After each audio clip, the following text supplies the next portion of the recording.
This episode is brought to you by Skinny Pop Popcorn. Perfectly popped, endlessly delicious. Oh, so light and crunchy. Skinny Pop Original Popcorn is the snack you've been searching for. Made with just 3 simple ingredients: popcorn kernels, sunflower oil, and salt. Snacking never felt or tasted so good. Perfectly popped, endlessly delicious. Give yourself permission to snack and pick up Skinny Pop Original Popcorn today.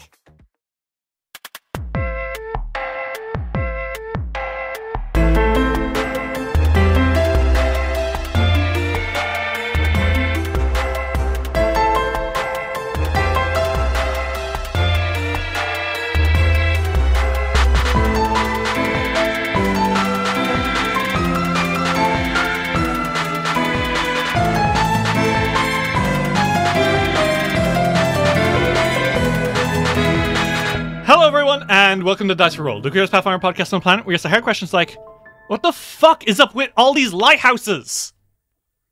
All the what? I'm so fucking sick of this. I'm so fucking sick. You guys. Paizo has some sort of strange and unusual fetish. Whoa. And I'm not afraid to say it. I'm Strange not. way to put it, but okay. It has to be sexual. That's the least concerning way it could be.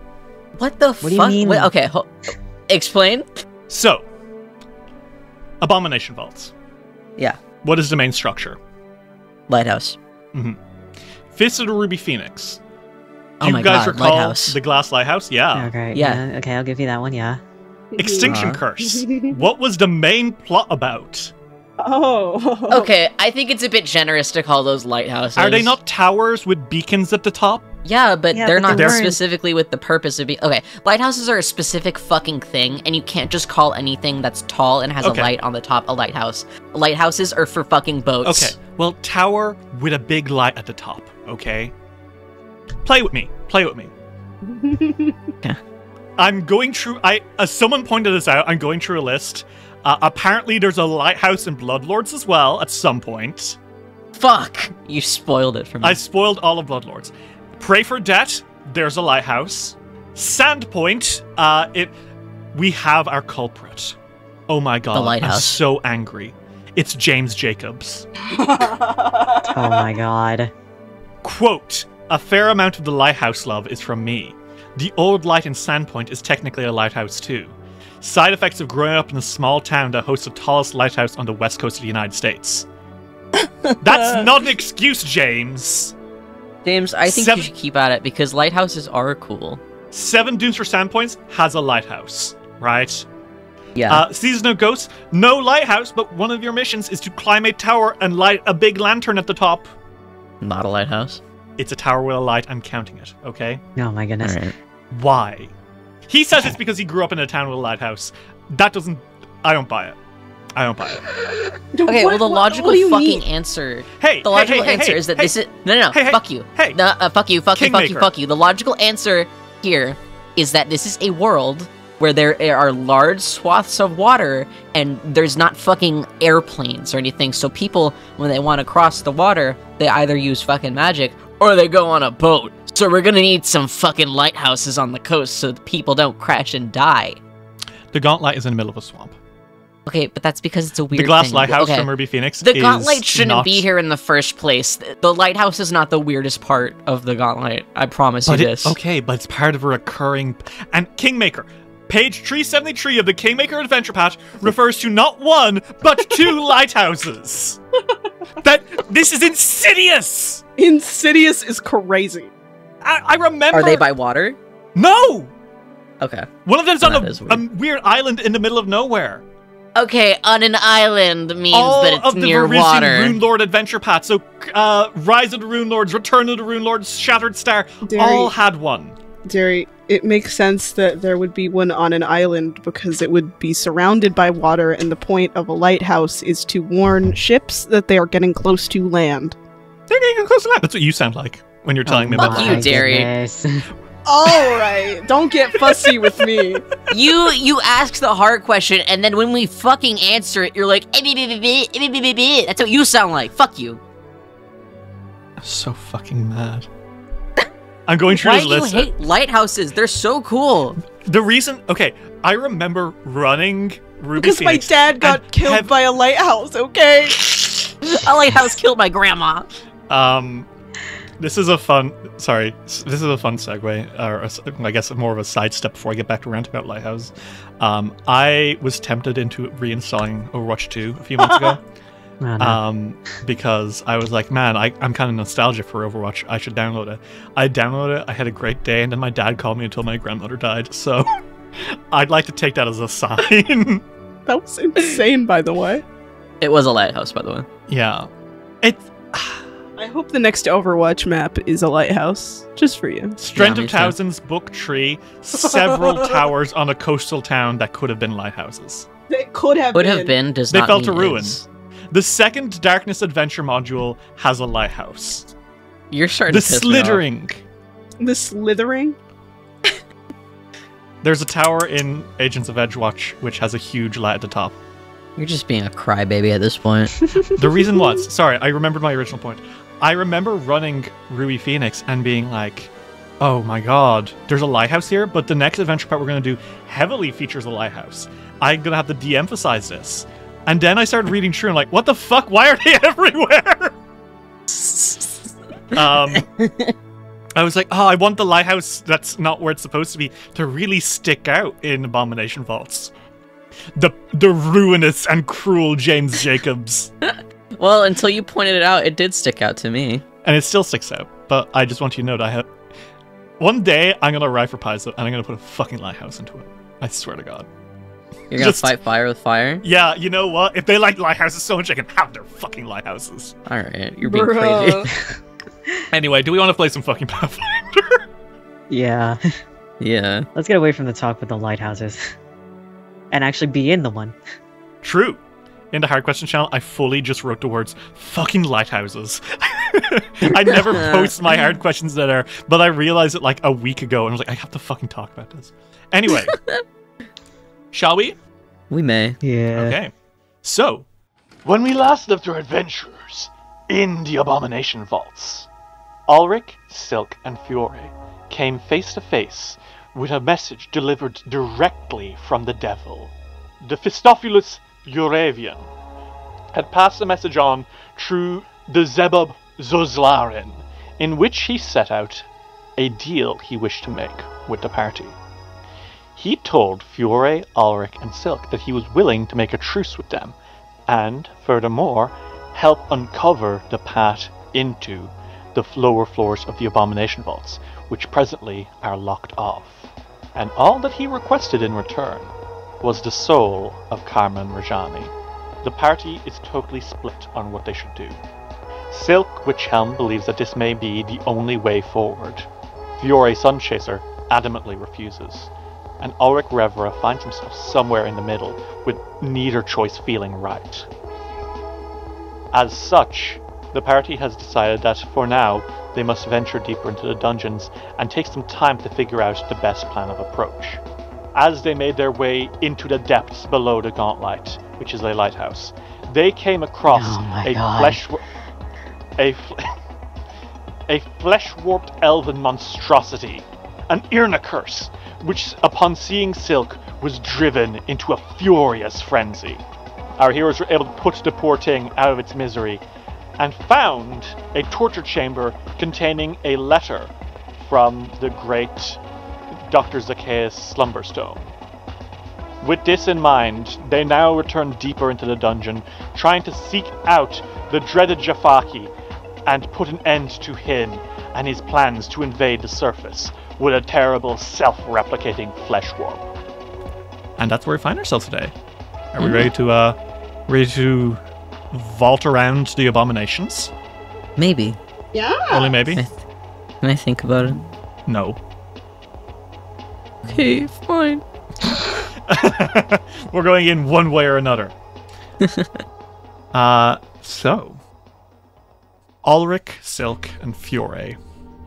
The three of you make your way through the dim corridors of the laboratory. An almost acidic smell is permanently penetrating your nostrils, and despite being so deep underground, it is uncanny how clean the cracked marble floors are. As your boots squeak along the tiles, you keep walking past eroded bumps in the walls, presumably cleaned off by oozes in the past. You are trying to seek out where Jafaki is. A moment ago, you peeked your head into the arena and chose not to come face to face with the Shangri-Al behemoth inside, and instead have begun to make your way back up north to the spiral staircase in hopes of finding another way around your opponents. So, that's where we're at. Fellas, how are you guys doing? Could be better. Could be a lot better. Yeah? Yeah. Talk to me about your feelings. Well, when I was a kid, I'm listening. my brother died. Oh yeah, the famous, I was trying to think of a name for your brother that sounded kind of like Ritz, and in my head it's like, bitch. My brother bitch Your poor died brother, bitch. of Death disorder. an elephant bite. Oh, elephant bite's way better. Okay, well, how is Silk doing? I think Silk is very anxious about the outcome of Carmen's soul business. He, quite honestly, he's ready to just do it himself and have his hands be dirty of it. But he is. Fiore is literally the only reason why he is hesitant, because he does not want something like that to weigh on Fiore's mind, because he knows that it would really seriously affect him, and it might affect his whole fucking shebang, not even just his conscience. Mm-hmm. And he doesn't want to do that to Fiore, but he also doesn't want to fight an army of devils. So he's really gripping with which one he doesn't want to do more. They're both gonna be really terrible to deal with. Yeah. Alrik, how are you doing right now? Alrik is really confused on what to do, because on one hand, deals with the devil never go well. Ever. It's like worse than Genie Yeah. type shit. Like a genie, at least there's a chance they'll be cool. Like if you outsmart them, they're cool about it, right? The devils always have this way of making sure there are no loopholes whatsoever. The devil from the Bible. For what it's worth, Erevian seemed to be pitching a pretty good deal with no downsides. Which is always the thing you gotta look out for, right? What are you talking about? Don't you gaslight me, bitch. Who are you? And on the other hand, could it possibly help with Doriana? But is that something that Alrik wants to do? Like, save her from one thing only to damn her with another thing as well? Out of the pot into the fire, right? And not only that, it's also another guy's life. Granted, he was an asshole to his friend. At the same time, who is Alrik to, like, do anything about that? You know? Yeah. It's rough. Yeah, so right now it's just a time. He's just trying to get through this as much as possible and hope that things will just work out, but if they don't, what's gonna happen? And it's this whole runaround, you know? And Fiore. Golly geez. What's on Fiore's mind? Not any of that right now. Fair enough. He's compartmentalized that. It's that picture of the guy sitting on the fucking bench with his dog, and the guy's thought bubbles are full of, like, taxes, debt, romance. And then there's a dog, and he's thinking about dog. Well, in Fiore's mind right now, immediately is, wow, we're in the dungeon. That's cool. Because that's what's usually going on in his mind while they're in the dungeon. If you want to know his opinion specifically on that situation, which he is not thinking about right now, pointedly, it would be, an uncomplicated, I'm not doing it. You can't convince me. There is nothing you could do. I'm not doing it. Mm-hmm. Very interesting. Well, as Alrik and Silk bite their lower lips and even now are assailed with these thoughts, and Fiore refuses to even consider thinking about it right now, you hear a little rustling, and Borbo pops out of your hat, Silk, being like, Okay, so, what is plan again? Are we going back to tavern, maybe? There's a whole part of this floor that we haven't even begun looking in. So I think we should start heading that way and explore. I don't know where we should start. I'm kind of ambivalent about that. I just want to continue Somewhere exploring. that we are safe. Relatively. Not through the arena. No. Absolutely not. I don't want to go through the arena. I You guys don't. could take it. You're so strong. Could we take it? Yes. Emotionally. No. Just right now, we don't have to. And I don't. So we're not going to. suppose- Exactly. We don't really want to. So we'll take the better road. he shrugs a little bit and says, Okay, but just know that I think you are all strong enough to be able to take out the dreaded monster. The monster, even. Thank you, my love. Thanks, your love. I'm happy your faith in us is not shaken. You took down all sorts of terrible beasts. You even escaped that scaly monster up above. You could probably take out that thing now, actually. No, But you could. but I don't want to. Okay, but if it came running at you, Wogga style, you would win. I think I'd lay down and give up. What? Now, why would you do all that? No. I just don't feel like it. Okay, well, hopefully we don't encounter any unexpected monsters. Well, surely we won't. Why would we? Precisely. do you guys keep moving? Yeah. Up this long-ass fucking corridor. Stupid long corridor. You guys walk through the darks of the dungeon. But as you make your way through, you hear a noise. Hmm. There's a rustling sound nearby. You're back in the prisoner processing room where you fought the Irna curse, but you hear a scampering noise, kind of like the sound of talons on stone. There's something here present with you. You're certain of it. Fiore kind of has his hand on the hilt of his scimitar. And he looks around. There's nothing within your line of sight, but you can definitely hear something. We did kill that thing, right? Yeah, Its remains lie bloated on the floor. it's right there. That's not it. And what is that? I don't know. Do you all want to make me a perception check? Sure. Maybe. You guys look around. And Silk, you figure where the scampering noise is coming from. Around the corner. This room has like a stairway down. And you can hear movement in the dark. Something is hiding from you down on the ledge. It seems to be by the stairs, waiting to ambush you when you come out the doors to the north. Silk pulls out his gun. And he puts a hand on the back of Fiore's neck and gets right up to his ear, and he says, "There's something behind them, hiding from us." I'll go a bit further ahead. Just stay close behind, okay? You got it. And he moves towards over here. Okay. Fiore, do you pull your sword? I think he's got. Yeah, I mean, I think he will, just in case. Okay. Fiore, you unsheath your sword. You come right up to the corner where the beast will jump out.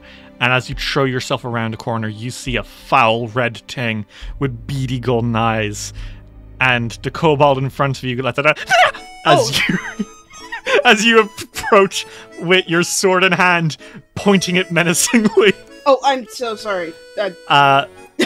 Dromai, the devil-born kobold, goes very stiff and then falls over onto her back, unmoving. Oh my god. He resheathes the sword and he goes, it's fine, Rigor mortis is already set in. It's Dromai. Please. Oh my god. Dromai, it's me, it's Fiore. I'm not gonna hurt you.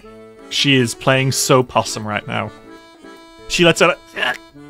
He sort of squats in front of her and pokes her in the shoulder and is like, "You okay?" Oh, hi! Hi, Fiore! I'm Dromai! Hello! Hi. You okay down there? Yeah, I was showing you my technique. It's a pretty good technique. Are you okay? I'm sorry for scaring you. Yeah, I'm okay. And she looks at Alrik and Silk and she goes, I am Dromai! Hello, Dromai. For what it's worth, Borbo pokes out from under your hat. Silk sees her and goes, huh, and then pokes back in. You are such a drama queen. And Dromai kind of like just cracks her knuckles a bit as she nervously gets them. Says, I just wanted you to know that I went down to the prison floor to tell my family that I was gonna be gone for a while. And they weren't exactly happy about it, but I just wanted to let them know. Stuff like kicking into overdrive down there, they've got like drills going on, military drills. They haven't done that in a while. Like they're trying to drill down? No, like devil, forward march. Oh. That kind of stuff. Yeah. Okay. Hi, I'm Dromai. Hi. Hello, Dromai. Hey. Okay, thank you. I just wanted to ask, where do you want me to go? Because, you said you were going to show me around to the other floors, and I've tagged this floor, I've tagged the floor above, and I've tagged the floor below. I haven't gone past where the ghost walk used to be. But I will say people are starting to talk about it.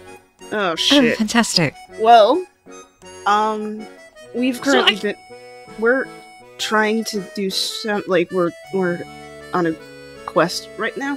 To kill Jafaki, right? Yes, that one. Yeah, because if you don't do that, I think he might start producing his flesh warps double speed. Yeah, that we're searching for him right now. Actually, we're looking for him. Yeah, apparently he's kind of he's talking about going into the plan more, and the plan is even without I don't know if he knows yet or not about the ghost walk, but he definitely is trying to make his mushroom spore flesh warp stuff work better. Okay. He's infecting flesh warps, I think. Then we'll have to search more. Do you have any idea where he is? Yeah, I mean, he's somewhere around here. He's got a lair. A lair? I'll be honest, I've not really gone in that general direction. Because, dangerous? most of the people who talk to the seugathi get turned into flesh warps. I would avoid I would stay away. I do avoid it. I don't even use the conditional tense. I use the past participle tense, or the present participle tense. I don't ever. Okay, good. I'm glad. I'm Dromai. Hi.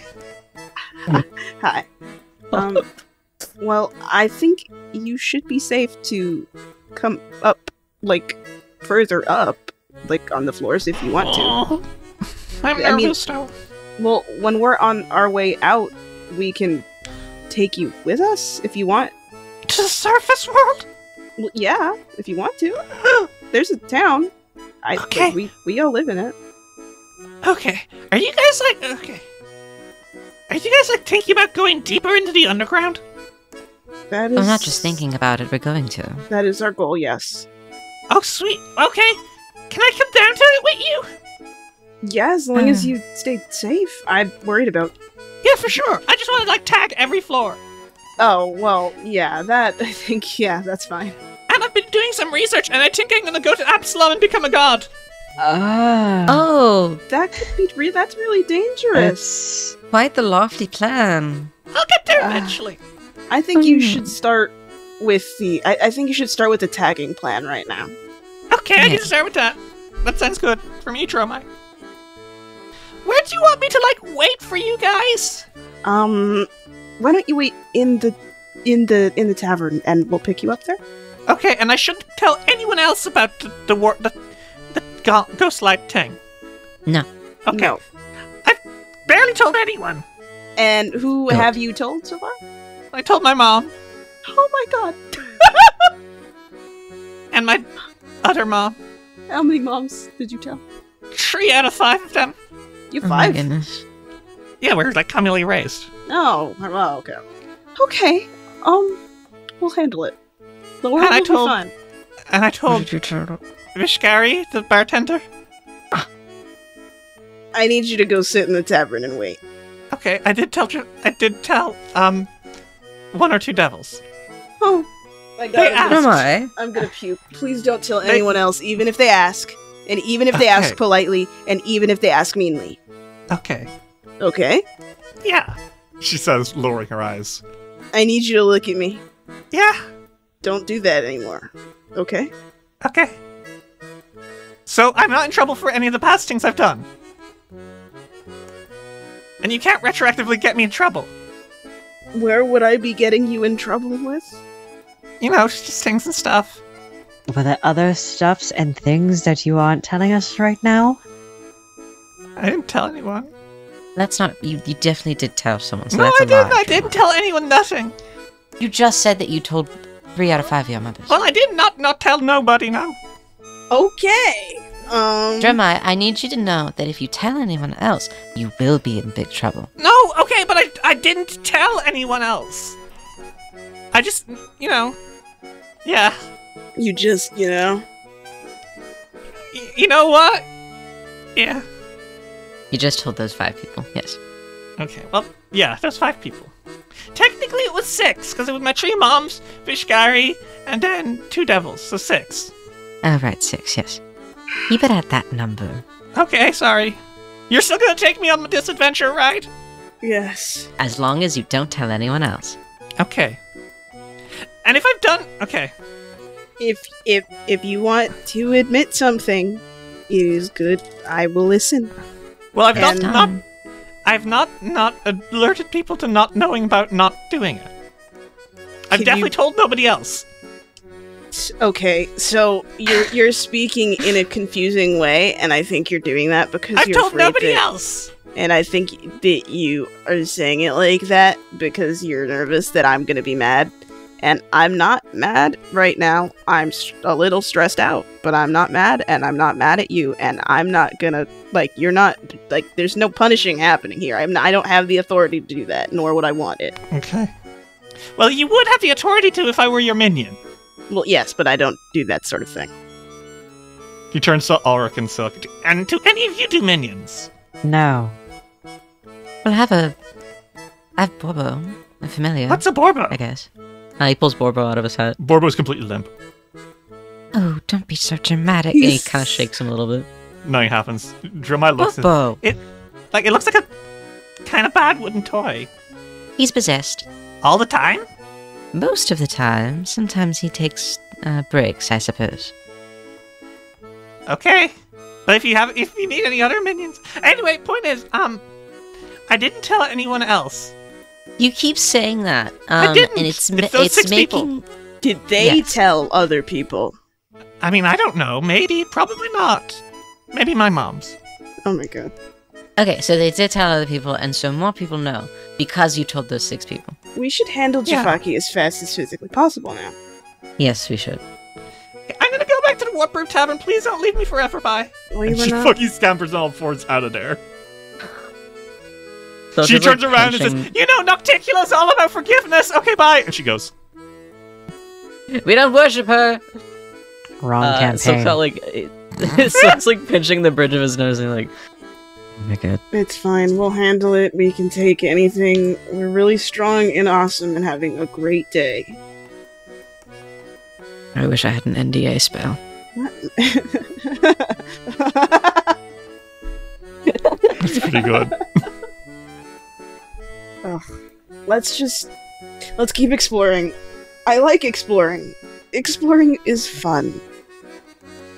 Let's do that and do some heroic stuff so we feel good. And also so that we can just help people Of course.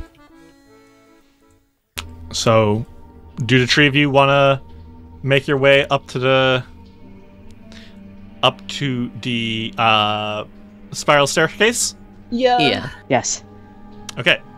So, the three of you walk up the corridors you've been through, past by the Warped Brood Tavern, past the dissection chamber, and past the grime deposits where you see that giant penis on the wall, and look up the grid at face shows. And you walk into the central shaft, which makes up the spiraling staircase up and down the vaults. Problem. Drawn onto the wall is a piece of art. It's not a penis. It's not a penis. It is a beautiful splash of colors. And written in that splash of colors, in the blues and oranges and reds, is some Sakvrot, which proudly reads, "Debt to the Ghost Walk." Okay. Son of a bitch. Oh. Let's make haste. Well, you guys... She wasn't lying. You make your way to the other side of the staircase and open a door which leads down a corridor, which... Now, this is really exciting. This corridor splits off into a T. And when you guys move into the other side of the T-shaped corridor, with great delight, you find not one door, but two doors in this corridor. One leading north and one leading south. It's like a corridor with a door on either end, except slightly bigger. This is great, you feel. Yeah? Mm-hmm. Okay. Point is, there's a door to the north, there's a door to the south. What do? Why don't we peek in on both ends? Harm, right? Oh, there could be immense harm, but... Well, maybe yeah. just a small peek. You don't have to fully go in. Plus, you have me. I can check the traps. I do have you. So can Alrik inspect the doors to see if there are traps on either one? Yeah, would you make me a perception check, please? Yeah. Okay. From what you can tell, neither of these doors are trapped. They both seem to be safe. So, I guess just coin toss it or something. Well, I can open them anyway, so... True. swing that door. Let's do north. Okay, Fury's gonna raise his shield and open the door. Oh. You look out into what appears to be a rocky shoreline, dropping steeply into a large pool beneath several stalactites. 5 square shafts in the stony ceiling lead upward. There's, towards where you are, a barrier of transparent stone protecting winding raised ledges that run alongside the side of the cavern. A short bridge, similarly encased in transparent stone, crosses over the pool to connect 2 of the ledges. So basically, you are standing on the viewing platform over this lake. An underground lake. Whoa. That's fun. This is... well, it looks cool. It makes me anxious how many levels have water. I know Well- that this occurs in nature many, many times with these lakes. And there's underground lakes. And they can be underneath one another, I guess. I just don't like it. Hey, what the fuck? Silk, you see something emerging from the water. Silk grabs Fiore. Oh, bye. Do you grab and pull him through? Yes, back in. Okay. Silk, you yank Fiore through the door and slam it shut as Alrik stands there bewildered. We're not doing that. Absolutely not. Yeah, that was, that was a lot of heads. That was a lot of heads. I'm not fucking with serpents today. That was a lot of heads and 2 serpents. Those hydras? Yes, I think, Silk, you can immediately recognize that those are fucking hydras. Oh my god.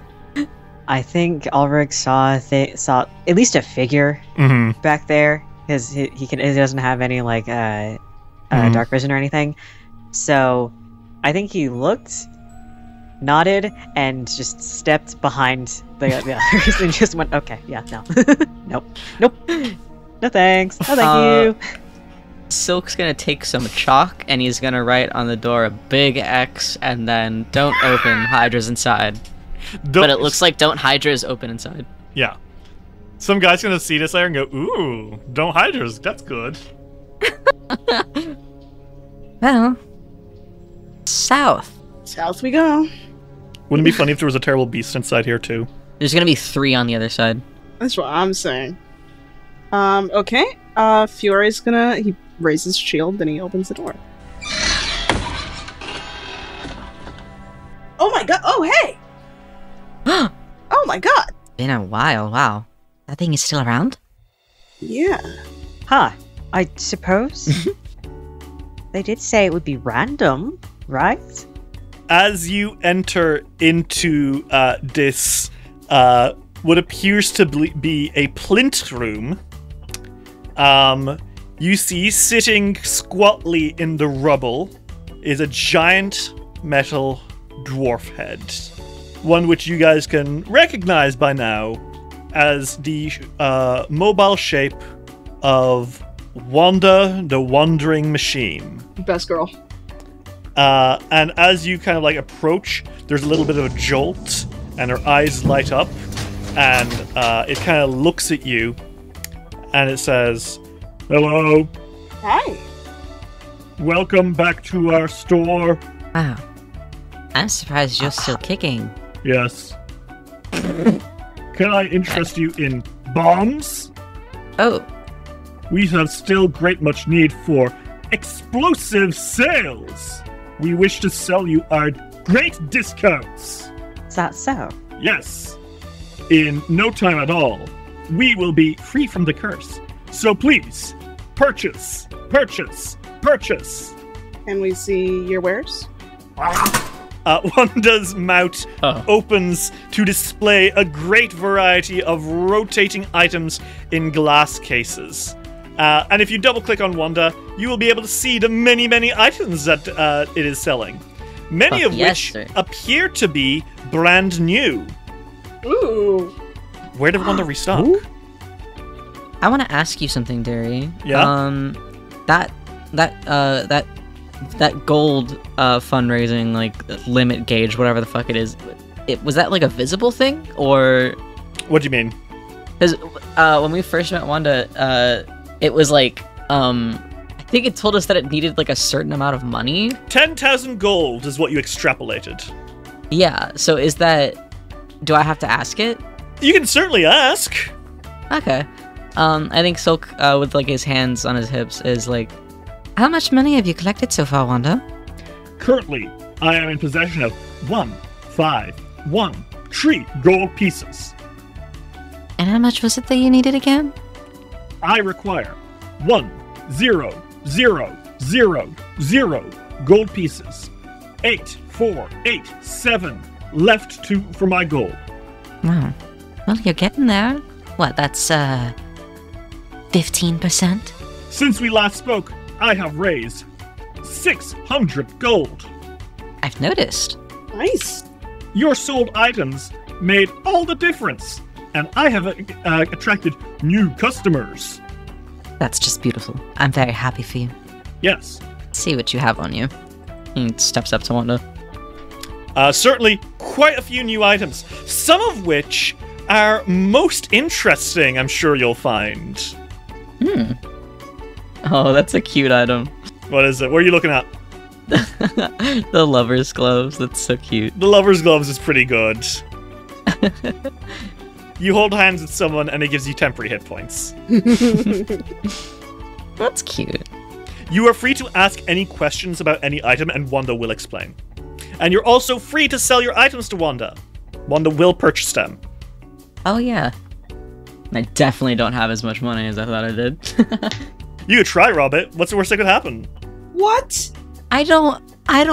No. I don't think we should do that. Doing that. She didn't even... It didn't even do anything to us. Oh, I randomly have a gemstone. You could sell the gemstone. Can I sell that? It's 60 GP. Yeah, do you hold it out to Wanda? Yeah. You hold it out to Wanda, and Wanda's display aisles kind of rotate out of the side to just reveal a black open maw, and Wanda's eyes Good flash God. red, and it says, "Feed me gemstones!" Okay. Okay, he says, slightly anxiously. And he hands it over. Do you slide the gemstone between Wanda's giant metal teeth? Yeah, Here. he's like doing it with like you know what, when you're holding onto something with 2 fingers? That's what he does. Please push gemstone in further into receiving compartment. Okay, and he takes 1 finger and he slides it further in. Please place it further back into receiving compartment. Girl. Okay, and he's still pushing it in. There's a click, and then Wanda starts to shake, and you pull your hand back, and then Wanda's jaws slam closed, and you hear like a glunk sound of it like falling back in, but then Wanda plays this animation of nom nom nom nom. And then Wanda opens its mouth, and a few coins come out. That's 60 gold for you. Thank you. No cool hint for selling items, unfortunately. You only get a hint if you buy them. I have some things I want to sell too. Yeah? I want to sell my 2nd rank magic wand. You throw the wand into Wanda's mouth, and Wanda's like, nom nom. And that's another 160 gold for you. Woo! And I'm also going to sell my Skeptic's elixir. Okay. Nom nom. That's 50 gold more. So you can add 210 items, 210 gold to your sheet. I tapped it. Wait, I still have a fucking unusual treasure in my... That is specifically inventory. your research notes from Seugathi. You haven't sat down and read that yet. Right. Forgot about it. Honestly, I have not used my fucking Flask of Fellowship at all. Yeah, do you want to sell that? Kinda, a little bit. Add another 25 to your sheet. Wanda then perks up and says, "Tip, please buy treasure from me." Hold your horses. Wanda looks around nervously. Look at them. The items are quite expensive, you know. We sell only the greatest treasures. The fuck is a cooperative waffle? I was thinking that too. You're leaning in, you're like, is that a fucking waffle? And Wanda brings that one to the front and says, "The cooperative waffle, one of the greatest culinary inventions of all time.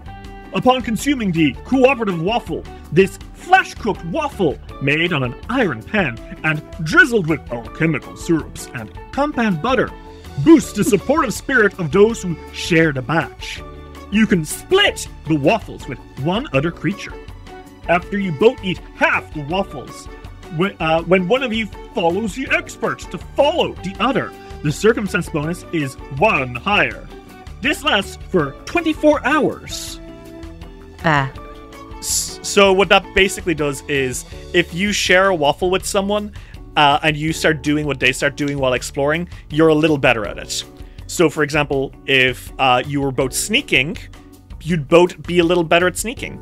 Or if you were both looking for traps, specifically Alrik was looking for traps and you were helping, you'd also be better at looking for traps.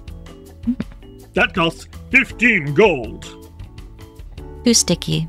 Wanda almost huffily pushes that item back. I want those lover's gloves. I just don't have enough for them.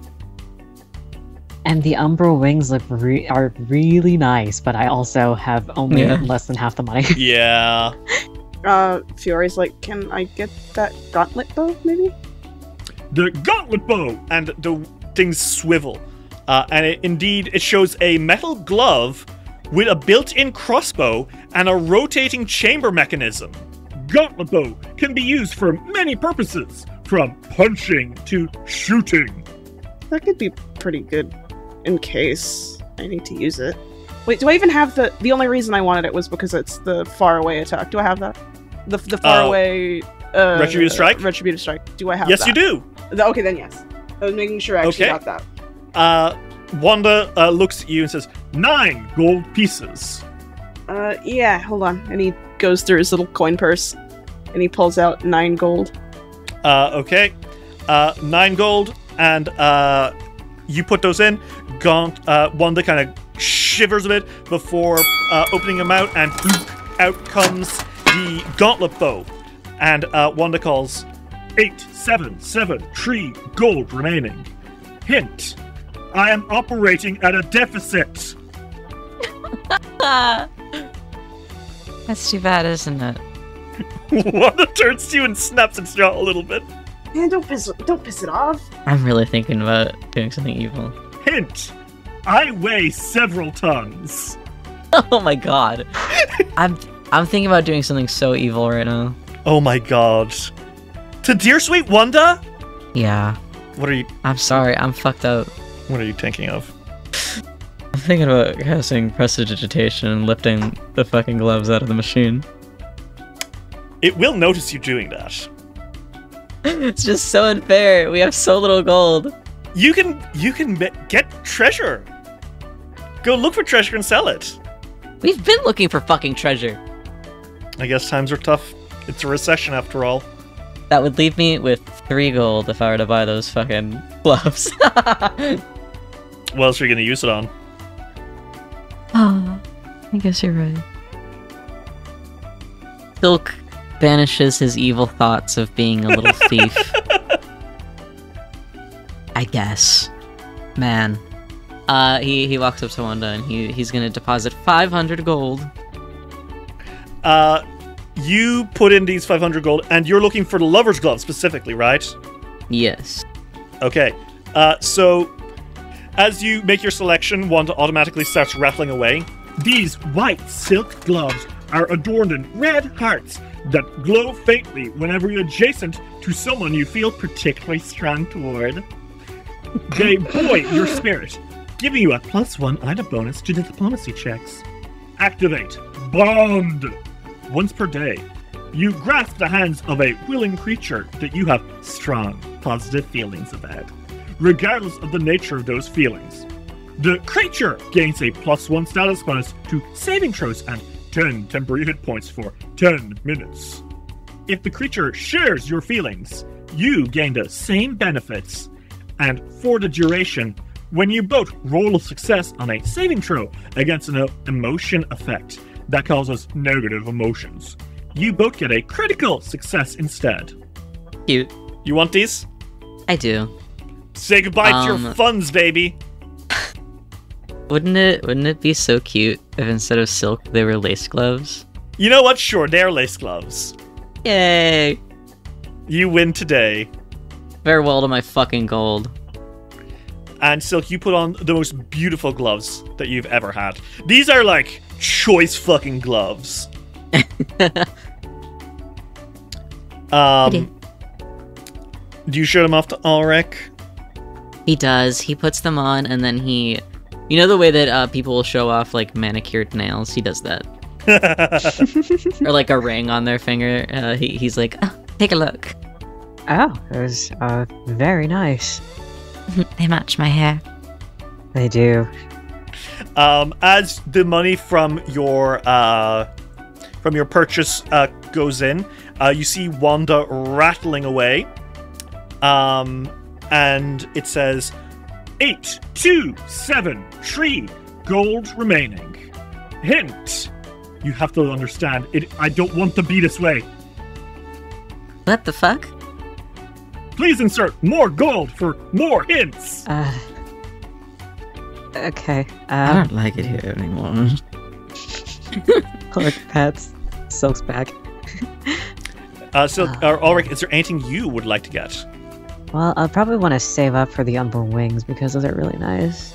They're very nice. You can always come back, and for what it's worth, there's several items in here which seem to specifically be made for both wizards, bards, and champions.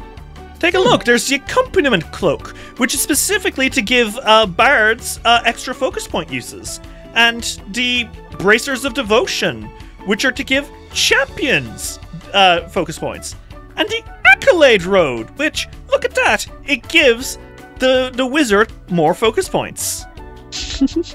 So you can save your gold, and always feel free to come back to Wanda. It's so funny. You have avoided on the last, 2 floors, you've just wandered past where Wanda was hiding. Oh my god. God. This time I was like, Wanda's going in a really obvious room. Wow. I don't know that I want to... I mean, I want it, but right now I'm not. You don't need to buy anything else. Wanda seems very pleased to have earned 500 gold, basically. Yippee! Well, you know... Minus what we sold her. Minus what you sold her. It's made some fucking profit today. So it's considerably less catty right now. Do you disengage from it? Because you can just be like, okay, bye, Wanda, and it'll shut down. Or it'll wander elsewhere, who knows? Well, I certainly don't need anything else. I do have a problem, though. What? What's up? I'm encumbered? Uh-oh. Oh. Fury's carrying that heavy-ass bag. Fuck. Uh-oh. I wonder what it could be. Recently, did anyone give Fury a book weighing 2 bulk, perhaps? No, I don't think that. That's so happened. weird. Can I That's actually... so weird. I don't... Wait, actually, you don't need the steel shield. So yeah, you I'm could like... Yeah. Yeah. It's just at home. Okay, then. Wait, why am I still fucking encumbered, though? If it was a whole bulk. Oh, your other scimitar can also be left at home. Because you have the Rosaria. Yeah. And then... I don't need the torches, right? Because I have the Everlight crystal. Yeah, that's right. He's leaving those at home. There, is that good? Yeah. You're carrying too many small items not in your bag. Oh. So you can honestly put, like, all of this into your bag. Including the Whispering Reeds, to be frank. Okay.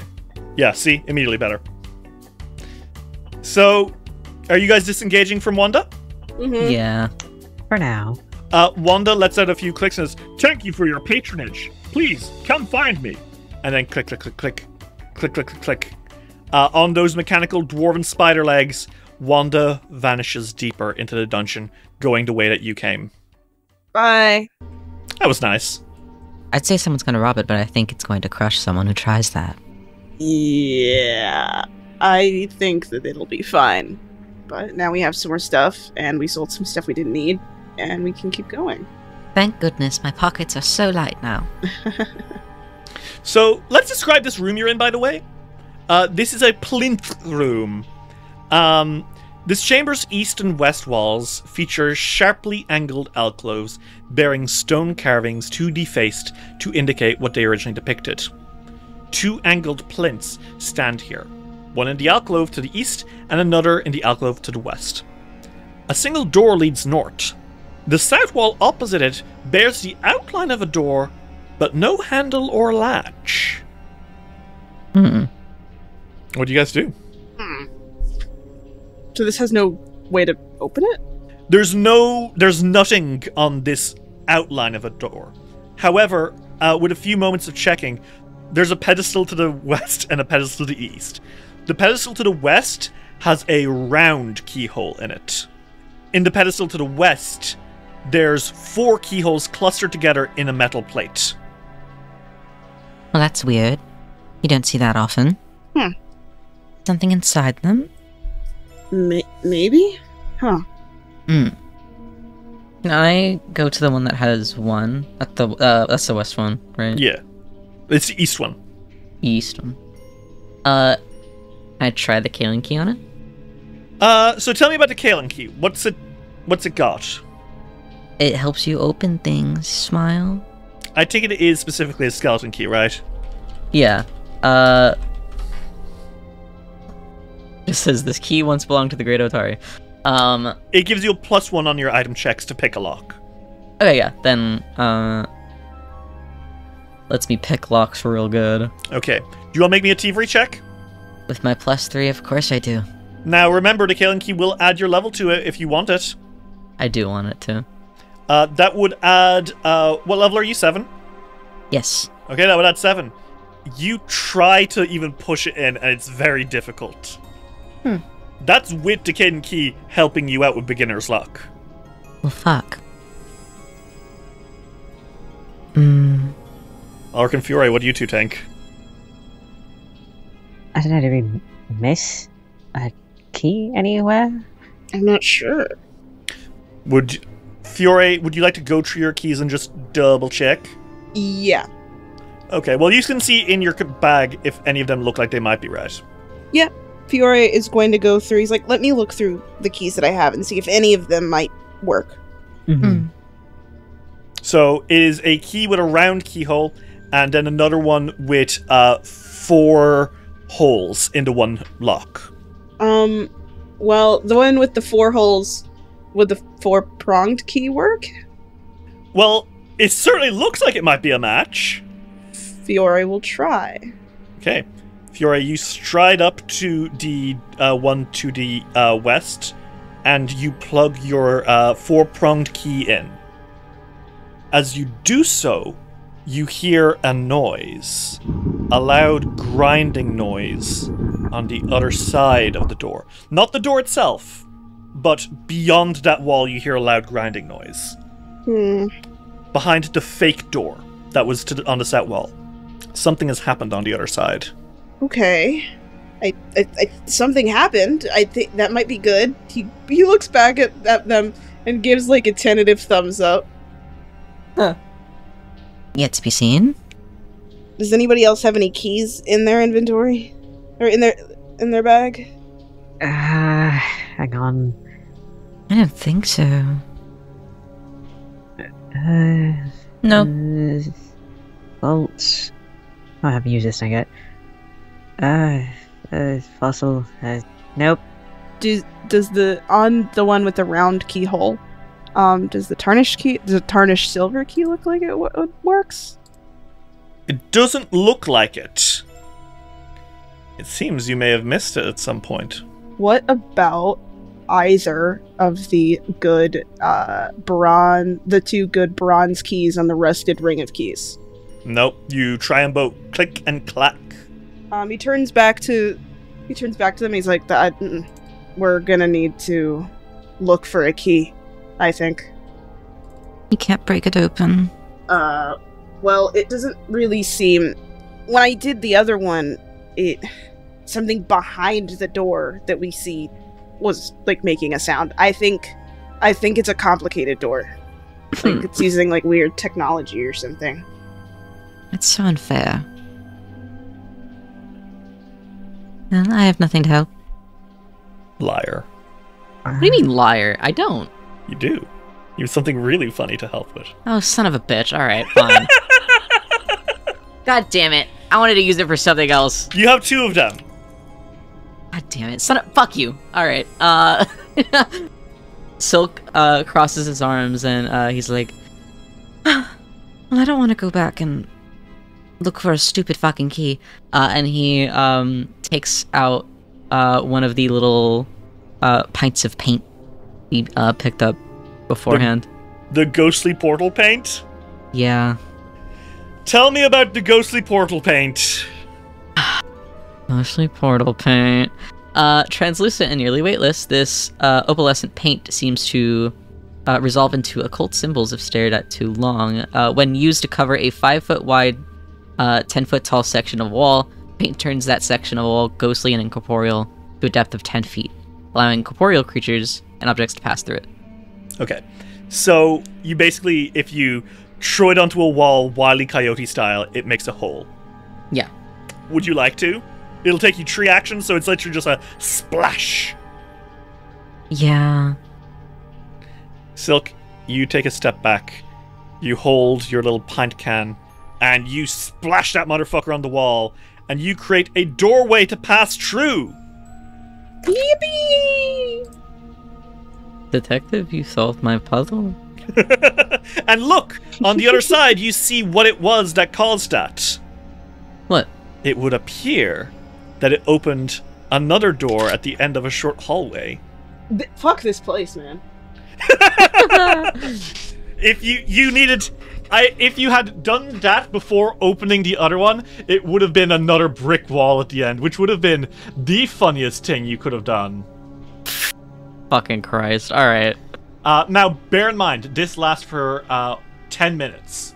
So you're going to find a way out from the other side. But if worse comes to worse, you have the other ghostly portal paint, just in case. Regardless, you guys are now able to make your way through. Dice will roll will return after these messages. We now return to Dice will roll. What's in the next room? Well, Dave has DM'd me in all caps. Dave, would you like to tell me what you DM'd me in all caps? In all caps, I have texted a photo, and what the fuck is that? What the fuck is that? What the fuck is that? What the fuck is that? Oh. Wow, I see nothing. Dave, with his dark vision, has seen what's deeper into this place. Well, let's describe this room. 15 feet below the ceiling, this gallery traverses all but the east side of a large, blood-stained room, with a floor 5 feet lower than the gallery. A window made of cloudy, transparent stone provides an excellent view of the nearby room, while blocking direct access to it. 2 observation areas overlook the room from the north. A small room to the south has a small table, an old chair, and stairs leading up. And as you make your way through, Fiore looks like he's going to puke. And he seems to be staring at something in the darkness outside of you guys' line of sight. What are you looking at? Perhaps more worryingly, though, is what Alrik and Silk see to their side. A long, worm-like shape with bulbous green eyes and clacking jaws. A seugathi sees you. And Fiore, you're still probably staring at that thing, huh? Yeah. You're staring at that thing, but the seugathi here immediately rears to attention. And with that voice that directly beams into your minds, underlaid by the physical chittering noises it makes in real life, the seugathi here kind of like chitters and chirps, and it says, Well, it would appear we have more visitors. We've been told to keep an eye out for you, surface dwellers.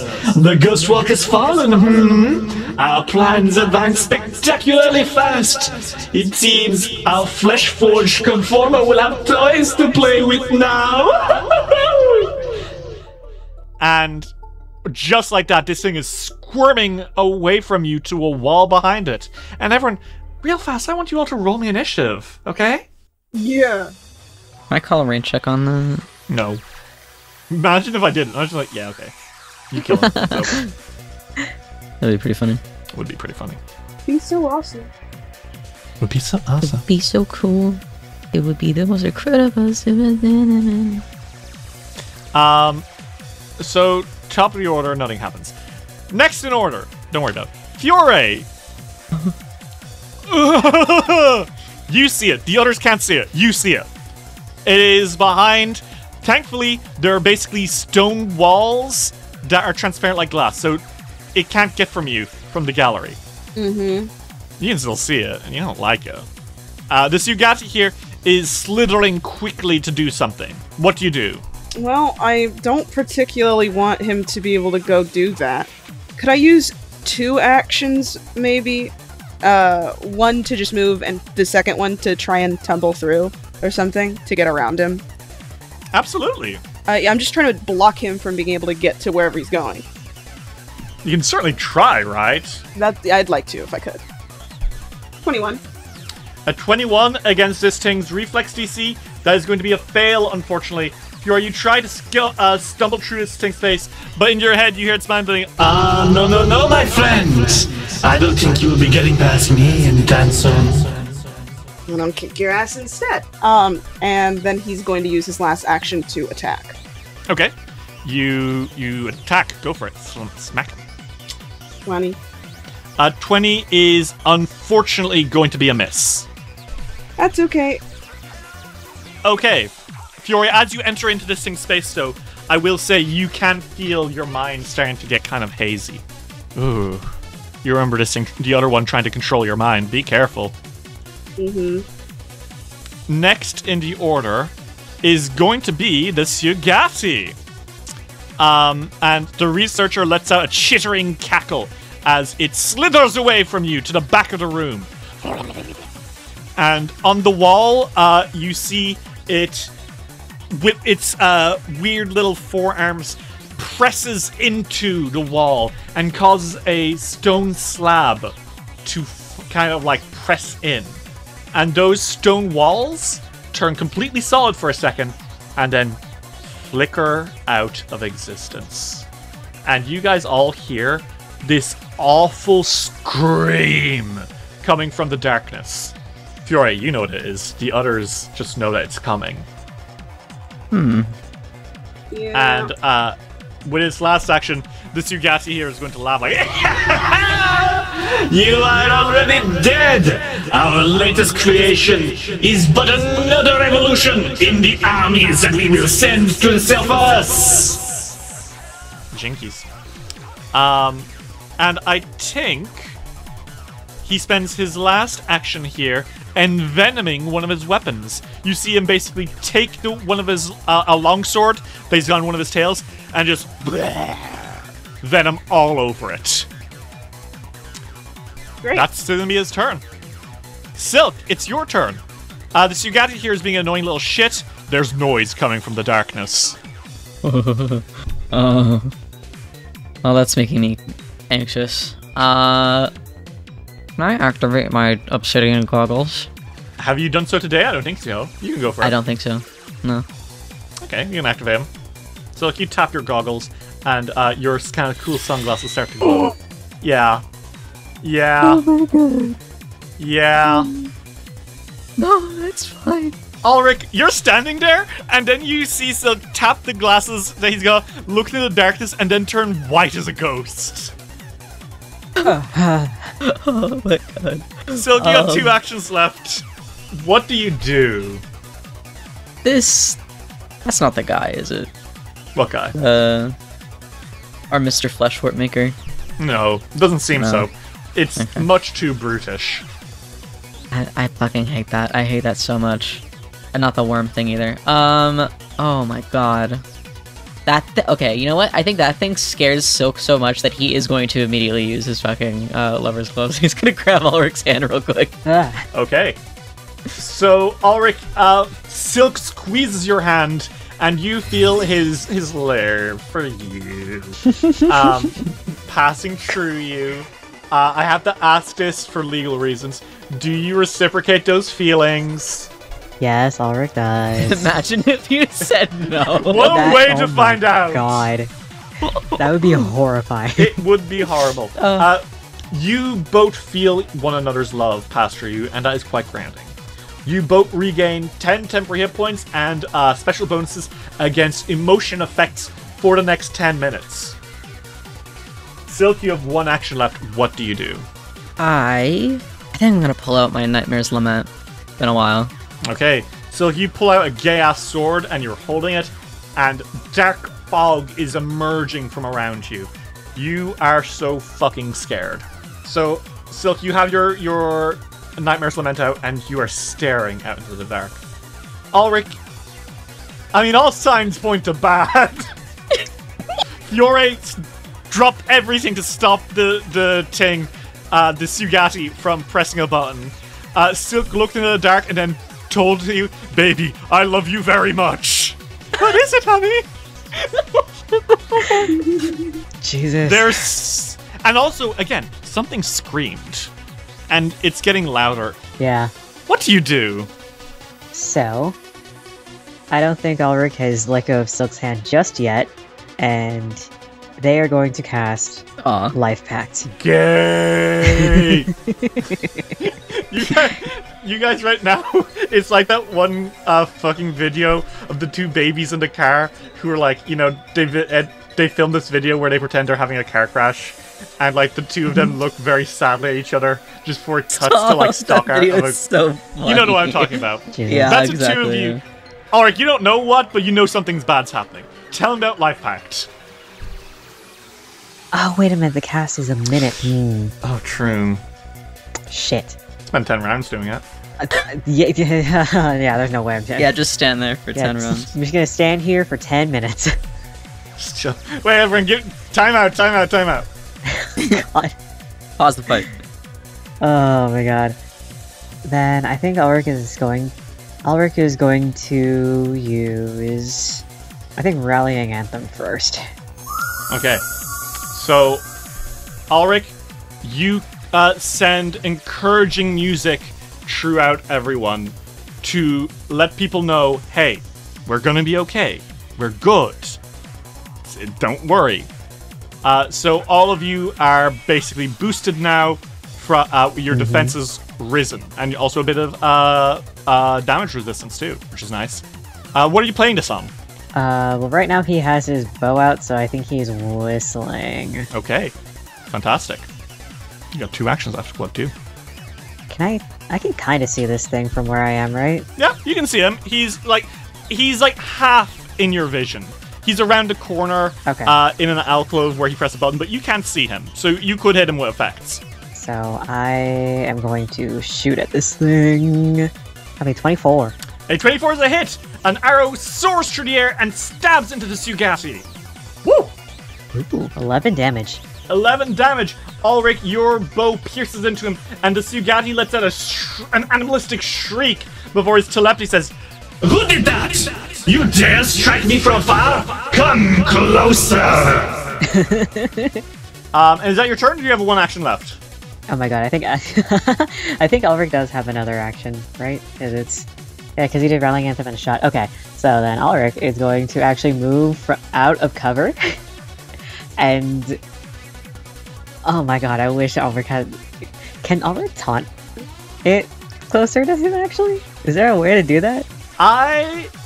Taunting would usually be a demoralize. If you spend a hero point, I'll let you do it just this once. That's true. I'll do it. My 1 hero point. It'll give Fiore an easier time killing him. Alrik, what'd you say to this motherfucker? If you think I'm the coward for shooting you with my weapon, then what are you doing trying to call for backup? Make me an intimidation check, and I will lower his DC by 1 because he's fucking... Oop, he's not supposed to make a save. I will lower his DC by 1 because of how gagged he is. Ooh, 21. No fucking shot. Ayo. His DC was 22, and I said I'd drop it by 1. Alrik, he whips around to you and looks genuinely so fucking offended that like you hear a few like in your head before he just shrieks out angrily at you. Externally, I would like you to know, externally, Alrik is smirking. Internally, he's praying to Halkamora so badly. Hey, good news.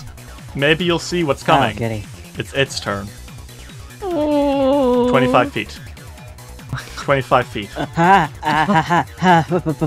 25 feet. It spends its entire turn running towards you. And you see this thing sprinting from the darkness. And now if you're... Alright, you can see it, right? Alrik can see it, yeah. Hey! Fuck this thing! Oh. Ew, it looks like it has a leg warmer. Why is it biting its shoulder? Why is it stretching like that? Why is it alive? You see what you think may be the skeleton of a really giant humanoid, but the bones are too perfect. The bones are very obviously artificial. It's the flesh that's growing off it. It's like not in even clumps. It's like on one shoulder it has too much muscle. On the other shoulder it's exposed bone. On one leg it has too much flesh and fat around the ankle. On the other leg the foot hasn't even finished forming. One eye socket is empty and exposed skull. The other eye socket has a milky white eye. Flesh grows from its shoulder up to its maw. And it's almost like it's biting chunks from itself. This thing is a monstrosity. And it is screaming at you. And the seugathi here cackles and says, Feast your eyes upon our latest creation. We call it the Flesh Forge Conformer, an artificially grown flesh warp requiring no host bodies. is, we will bring these to the surface in droves, and we will subjugate the surface without needing bodies to stop our army. Pollinated up by the Shangri behemoth. Isn't it beautiful? No. No. No! No, no! I think I fully hate what I see, actually. This thing it's still sprinting at you. Sprinting isn't the right word. Crawling towards you. Shambling? Oh, no. It's like one hand is like on the walls beside it. Its size huge, by the way. Okay. One hand is on the walls beside it, kind of like balancing it because it can't stand properly on its malformed leg. Although you see bubbles in its flesh, it's still growing. No. I don't want to see that. Fiore, it is your turn. You are unfortunately too close to the seugathi. Would you please make me a will save against its mind fog? Yeah. 21. Holy shit, that is just a save. Good lord. Fiore, you feel your mind being torn at as long as you stay near this thing. What do you do? Well, he's not exactly going to not be near it anyways, because his best bet with fighting is up close. So he's going to move up to the seugathi. Mm-hmm. And he's going to attack. Can I smite? Absolutely. I use smite, and I... Okay. Well, make me that attack roll. 32. Hey, if he wasn't frightened, that wouldn't be the crit that it is. Slay.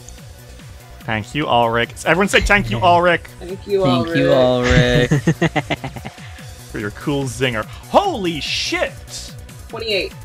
Oh, wow. Jesus. Fiore, how'd you do 28 fucking damage to this dude? Most of his HP gone in one strike. I think that he, leaps towards the seugathi with his sword already ready to attack, and I think that he just slices straight down.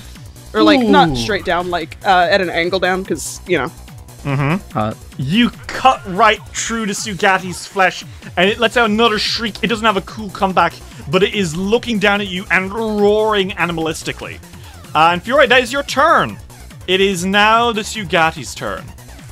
He's no longer frightened, but what he is very annoyed. He screams in your face and says, "How dare you!" before swinging that longsword down on you, boy. And that's going to be a 29 to hit. That just hits. Okay, so that is going to be 1d8 plus 5 piercing damage, slashing damage. That's 9 slashing damage to you, minus a little bit because of your... Yeah, minus 2 because of Alrik's. Everyone say thank you, Alrik. Thank you.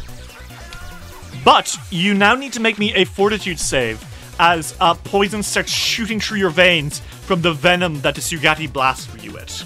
Okay, well, nat 20. Okay. Fiore, that poison doesn't even slightly bother you. The venom hisses against your hide, but it can't actually penetrate into you because your skin is tough, boy. The Seugathi looks at you and says, "What manner of beast are you?" A paladin. Frustrated, he's gonna gnash out at you. And that's going to be a miss. Oh no. He's not an idiot. He's not gonna try it again. I think he skitters away, honestly. Alrik got the nail on the head. He's a pussy. He is skittering away, hoping that the Fleshforged will fight for him instead. Silk, it is your turn. Do I have a clear shot at this thing from up here? Yes, you do. You're 5 feet high, but this thing is standing like 15 feet. And the walls have been turned off thanks to that neat little trick the Seugathi pulled. Fantastic. Oh, okay. So he's only 55 feet away from me, which is bad news for him. I cast Fireball. Okay. Silk, you pull the trigger on your gun, and a blast of fire emerges. He's gonna make a reflex save, right? Yes. If he passes, I'm killing myself on air. Oh, 24 would not succeed. Okay, cool. So roll me that damage.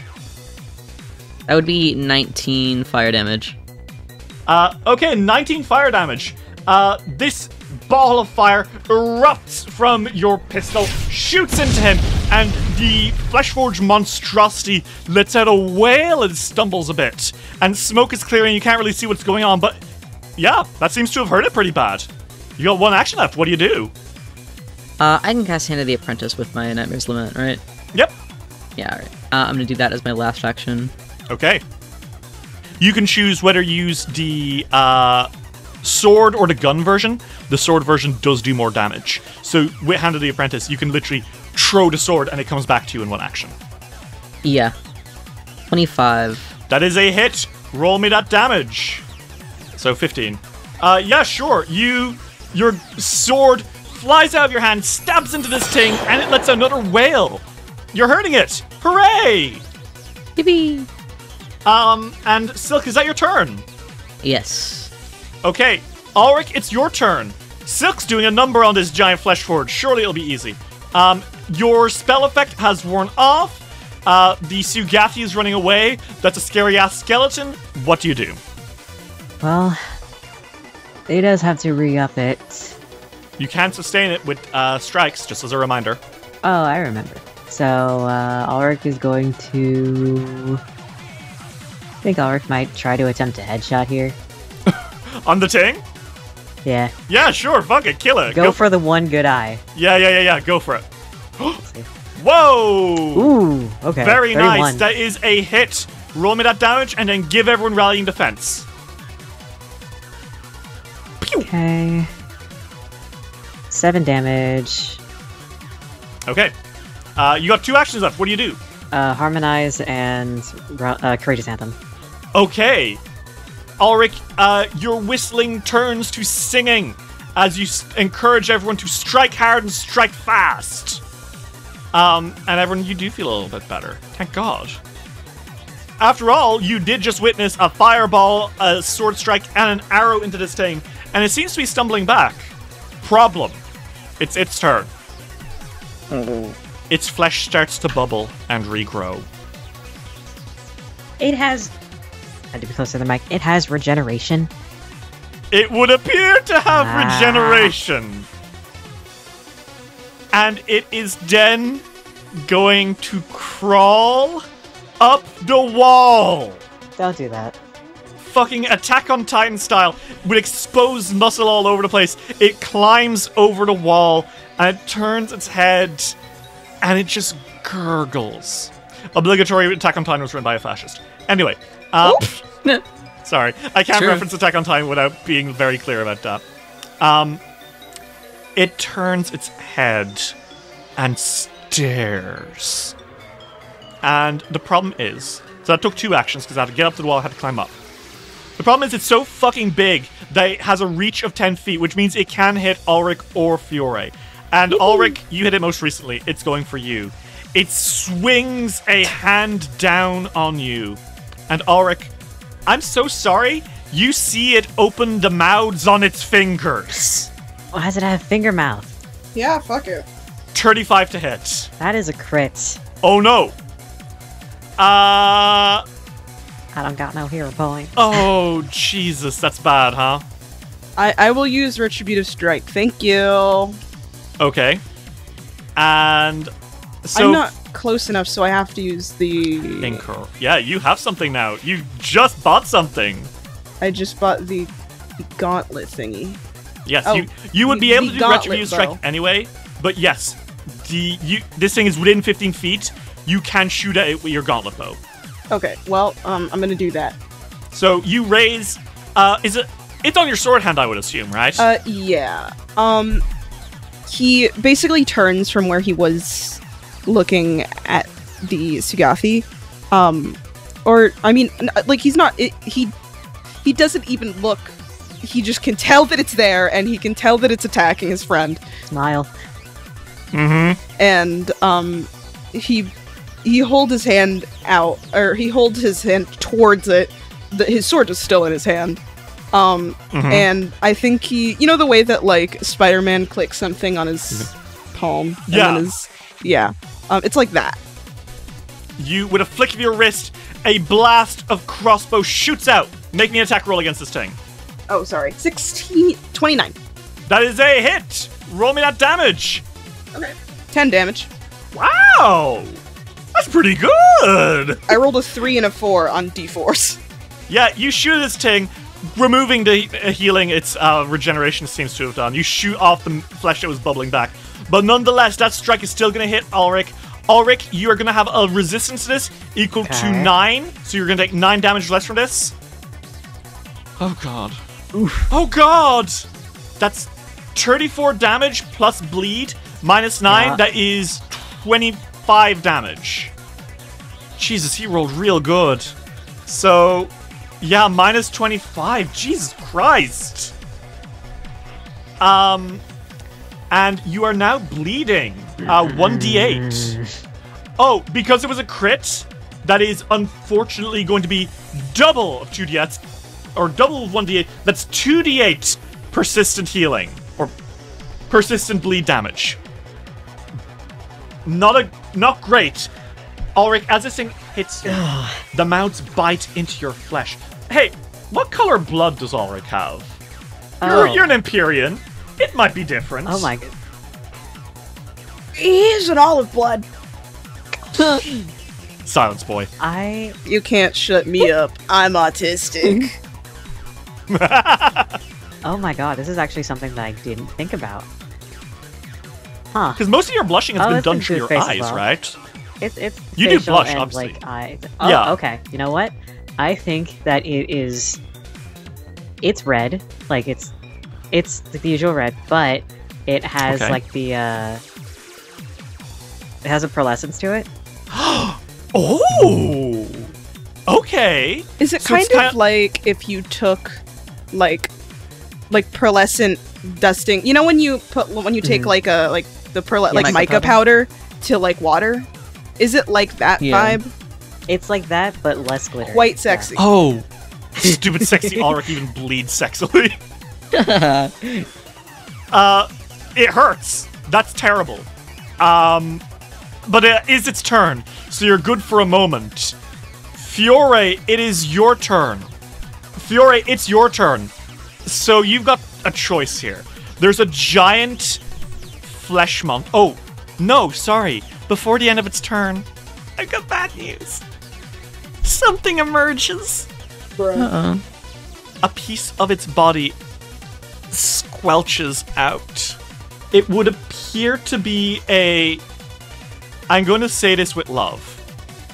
It would appear to be a sewn together piece of steak Okay. that just flops off of its side and hits the ground and starts to crawl. This thing is birthing more flesh warps. It doesn't look particularly strong, but Why does it have stitches on it? you don't know and you don't like it. I don't like that. It is less than ideal.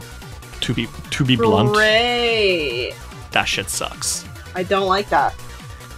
It flops off and it's crawling around. And I think the Seugathi lets out another cackling roar as it kind of sees the little skin thing fall off of the main body. And he says, Isn't it beautiful? Only a fraction of the power of the host Shangri-La. Your surface will fall to us like cattle to slaughter. gross. Fiore, it's your turn. You have a choice. There's the Seugathi, who is slithering away. There's the Fleshforged Conformer, which is hobbling towards Alrik. And now there's the baby flesh. The Baba flesh. The Why would you Baba call it flesh. that? I'll call it that. What do you do? He's going to... I mean, I think that they need to handle the Seugathi. I have faith in them, in the others, to handle this, the evil gigantic flesh warp and his baby for a second while I... Who he loves. Don't be talking about love right now. There's no love in this room. He's gonna... I think he's gonna focus on the seugathi. Okay, go for it. You rush up to it. Oh, make me a will save because you are still in the mind fog aura. Yeah, okay. 25. You're good. Okay. And then he's going to attack. 32. That is a hit. Roll me that damage. In fact, that is... Yes, that is a hit. 15. 15 damage. Whoop-pow! You cut into the seugathi, who lets out a wail and says, No! Focus on the conformer! You idiot! Can't you see how dangerous this is? What? Fiore goes, I'm not gonna listen to you! And then he's going to raise his shield and attack with it, perhaps? I think you did that already today, right? Against the Erna curse. Oh, did I? I don't remember. Yeah, I think you did. Unfortunately, you cannot chomp him down right now. Then I'll just raise my shield, because I do need to raise the shield anyways. Oh. Okay. Well, it is the Seugathi's turn. And the Seugathi snarls and says, You idiots! No, I must! And you see him crawl up the wall, and he's down into the arena below, the little testing ground they had, the gallery. And he spends the rest of his turn fleeing into the darkness. You can still see him, Fiore, but it would appear he is trying to get the fuck out of here. I think he's trying to distract us. Silk, it's your turn. Fiore thinks that he's trying to distract you. There is also a giant flesh monster that's trying to eat Alrik with its hands. Yeah. And Godspeed. As is his right. So gravity well. I don't think so. I don't think so, Buster. Wait. Oh my god. Hey, Ritz, if you're doing what I think you're about to do, you might be the most evil genius. Yeah, I know what I'm doing. I know it's gonna affect both of them. Oh no, you are an evil genius. You can have a hero point. Give me that Oh no. So, I'm placing that 30-foot burst, right here. And that center of gravity is going to be, in the very middle between these two fuckers. I want them both to roll me reflex. Oh dear. That is a 28 for the Flesh Forged Conformer. That just succeeds. So how much will he be pulled? 5 feet towards center. Okay, that he's standing on the edge. That will pull him in. 32 for the Seugathi. Yeah, that definitely saves. Okay, but doesn't crit So save? that's also going to be 5 feet. No, it's not crit. Okay. The DC is 26. Here's the thing, they're both very close to each other.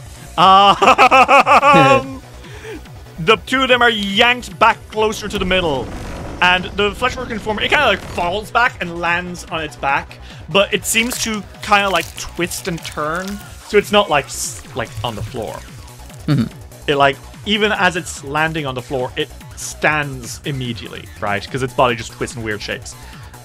It then turns and looks at the Seugathi. And the Seugathi looks over his head. And you hear in your head, No, you sons of bitches, I won't be there! oh dear! You have one action left, Silk. What do you do? Well, I guess I can make it a little easier for that horrible flesh fiend. Yeah. I'm gonna shoot that motherfucker. Okay. Do it. 14. 14 is unfortunately a miss. You take a shot. There's a giant flesh monster. It's not a surprise you miss. You know what? We're probably not gonna go. I don't think we're gonna have This is the end of the fight session, after for this. sure. Yeah. I'm gonna use my hero point that I just got. Okay, go for it. That's better. 25. That is a hit. Roll me that damage. Pretty good. 7. The Seugathi is looking really fucking bad, guys. You shoot it, and it lets out another... It's more like static screaming in your head at this point. He's truly freaked the fuck out. Alrik, it's your turn. Shit. What do?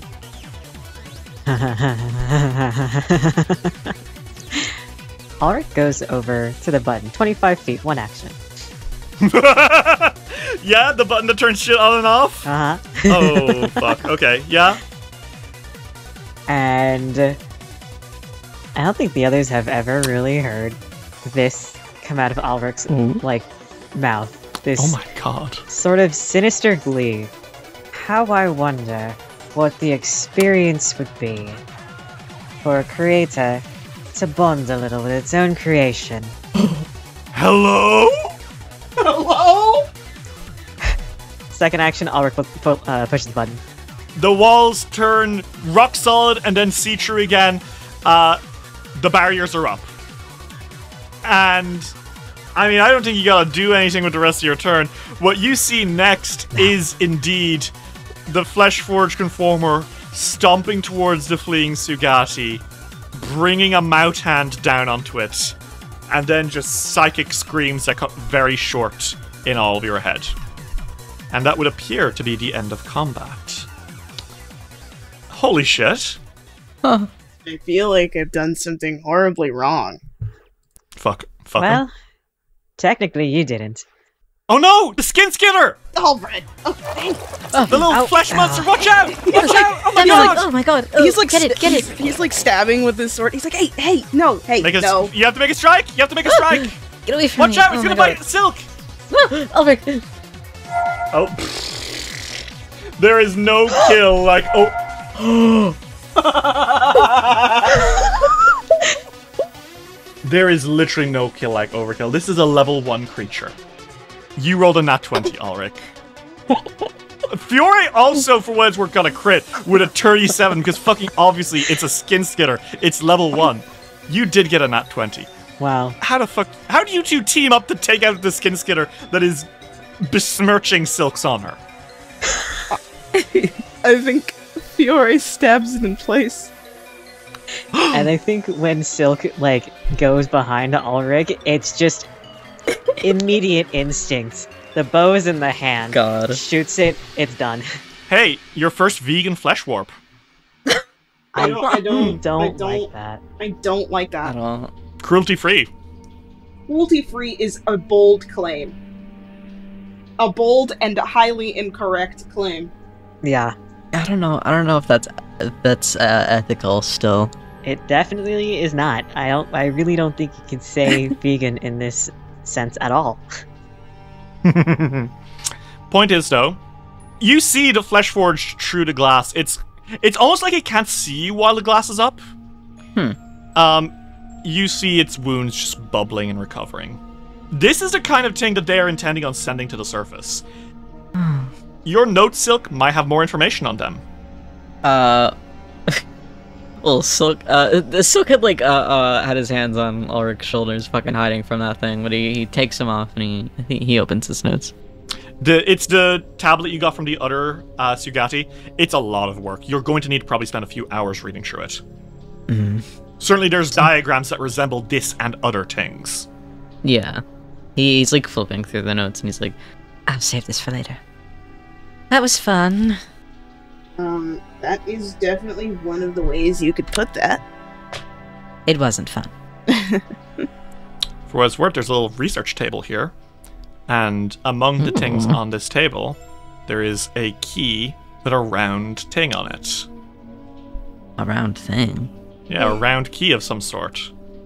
For like a round keyhole of some shape. Let's put this in the thing so that the door stays open. Yes, that only lasts for 10 minutes. Fiore takes it and he runs. He's like, we'll actually look at what's there in a second. I want to do this. Well, you're able to do that. You're able to keep it open. Thank God you have your escape route without having to use the other paint. Fiore comes back in and he's like, okay, it has been handled. Also present are 3 acid flasks. If anyone would like some bombs. 8 bombs. Me when I get... Guys, we don't have enough money! What's going on? Me when I give you treasure. Fuck this, I don't want it. Don't even look at me. You can sell these for what it's worth. We can convert it to cash now. It would be 30 gold each. Yeah? Okay, everyone add 30 gold to your sheet. God, that thing is just fucking disgusting. You can still see it through the glass. It's now just wandering around aimlessly in the very, very, very gruesome and bloody gallery below you. I hope this glass never breaks. That being said, there is to the south a walkway which seems to kind of like loop around the sides of the room. And that was the direction that the seugathi was headed. Silk's kind of like adjusted his glasses and he kind of squints through them and he's like, well, I suppose our next move is to go down there. Quite a ways down. This room is a lot bigger than I thought it'd be. He like starts scribbling what he can on his map. Fiora and Alrik, what do you two think? We could go that way. There's stuff, I think. Our only viable path right now, I believe. Yeah. Might as well. Silk stands so far from the fucking edge of this pathway. Yeah, you're not going anywhere near that thing, huh? It doesn't even look in your direction. Maybe the transparent stone is one-sided. Interesting. That's nice. As you make your way to the south, there's a little room to the very south, which appears to have cluttered tools, scraps of wood, and little pieces of rubbish, just kind of thrown haphazardly. You know, like when you have a table that you just throw all your shit on, and it becomes just a mess? My desk. Yeah, it's your desk. Having ADHD is very unironically like that. Yeah. Would you guys all like to make a perception check to search through the trap? Or the trash? Yeah? It'd be really funny, but no. Would you all like to make a perception check to search through the trash here? Yeah. Oh, god damn it. Sorry. I did something I didn't want to in the mobile game, because I looked up. Bro sucks at the mobile game. Playing Necro Merger. Bro merged. What do I need to roll again? Perception. Perception. Okay, you all find treasure! Woo woo woo! So, Silk, you find an emerald grasshopper. Ooh. This is a tiny little emerald grasshopper. If you attach it to your armor and then you are trained in athletics, you can consume this item to make you jump 40 feet horizontally. You can't use it because you're not trained in athletics. Alrik can't use it because he's not trained in athletics. You dutifully turn to Fiore. Smile. I turn to Fiore, and I give Dave the grasshopper for the second fucking character that will be able to jump really, really, really high. Wait, no way. That is actually true. It is the item. This is exactly what Alden had. It is the item Alden had and was obsessed with. What's up? I love jumping. Alden bought. Hey guys, I left my shit down here. Sorry. Alden bought, if memory serves, it's been like 5 years, a collection of them because he liked them so much. They're single use. They're single use. Alden was like, I want so many of these little fuckers. And I was annoyed because I want an item that just lets me do that. So I bought a lot. Alrik, you find an iron cube. The iron cube, it's another... oh, no, this is a magic item, not a... No, it is a talisman. Never mind. This talisman, it is a cube of blackened iron, affixed to a weapon with an iron chain. When you activate the cube, make a melee strike. If it hits and deals damage, you can make an athletics check to trip the creature for free.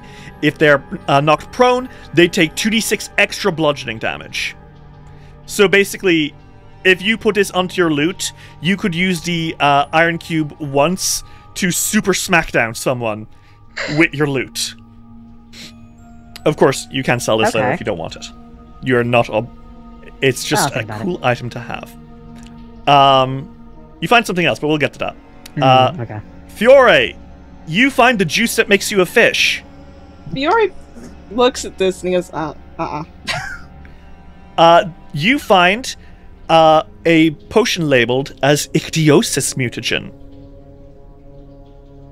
After you drink this mutagen, your skin continually renews itself into large, scaly patches. For 1 minute, you gain fast healing 2, and you immediately end any bleed damage you get. But in return, your thickened skin makes movement difficult, and your excess skin flakes off with the slightest movement. You have -2 to reflex saves for 1 minute, and any creature trying to track you for the next 24 hours has a +4 circumstance bonus to your check, because you just keep leaving scales all over the place. handy in a pinch. I mean, I certainly don't need it. Fiore's like, I found some juice that makes you fish. Ew. Well, this is what it actually does. And he explains. Ew.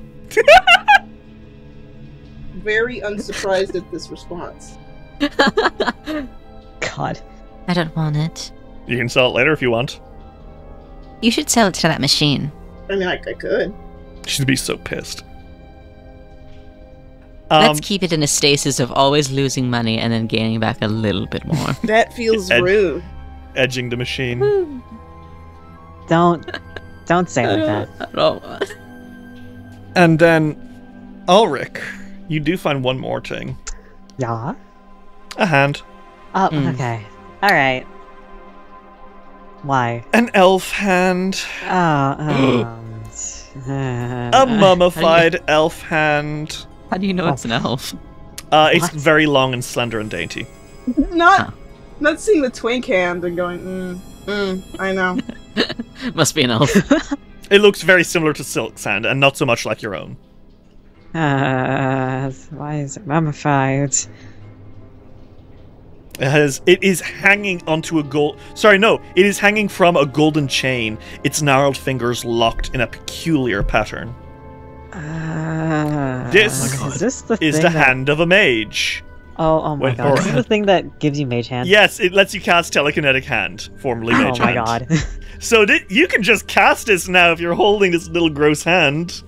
Or you can sell it. Alrik picks it up and looks at the others and says, would anyone like to be able to use telekinetic hand? Oh my god, is that a fucking hand? I don't want that. Unfortunately. I don't want that at all.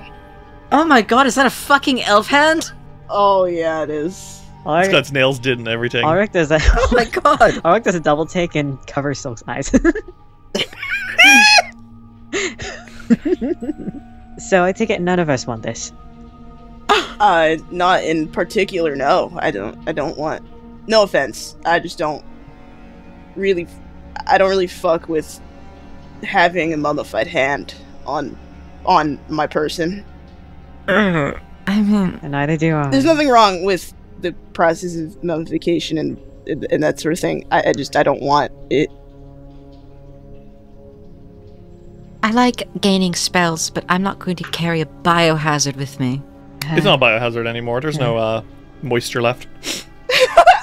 I need you to know, Okay, truly, that's still a biohazard. I need you to know truly that I just stopped myself from being like, well, it's not actually in character, because I was like, I don't think that Fiore is specifically knowledgeable about this, but I am. It genuinely took like actual effort. I stopped myself from opening my mouth. Well, Any fucking body part that's no longer attached to a body is definitely still a biohazard, Derry. it's been like hundreds of years. Biohazard does not mean wet. It just means something that is not fucking clean. Mummies biohazards. Oh Yes, they're my fucking goodness. biohazards. Oh, they can be biohazards, and there are ethical concerns about handling them. You don't say. You hear okay. that, British? Anyway, Okay. Those motherfuckers were eating them, so don't get them started on it. and they were making them paint? Fucking potions. Jesus Christ. Bro was like, I'm in it for the love of the actually game. true. They were doing that. It's actually the weirdest thing in the world. Yeah. Okay. So are we leaving the mummy hand behind? Why don't we Should sell leave it? this Well, how much to- is it? How much does it cost? 30 fucking gold. Let's sell it, man. It's 30 gold. You know what? I have moral problems with carrying this item around. Selling it, though. It's not a No, moral it's not- problem. like, It's a Fiore problem has of no being moral- fucking gross. Yeah, like, he has no moral problem with this. He just doesn't want to have a dead thing. This is somebody's body part. So like- fucking real. Like, I also wouldn't have, like, a taxidermied animal with me, even though I have no moral issues with that. So who's gonna sell it? Why don't- Silk, like, flicks his fucking vision between the two of them. He's like, good luck selling that. Good lord. I found it. I'll sell it. I still want that cloak. You know what, Alrik? you are now officially 16 mummy hands away from your dream cloak. Surely there are 16 more mummified elf hands down here.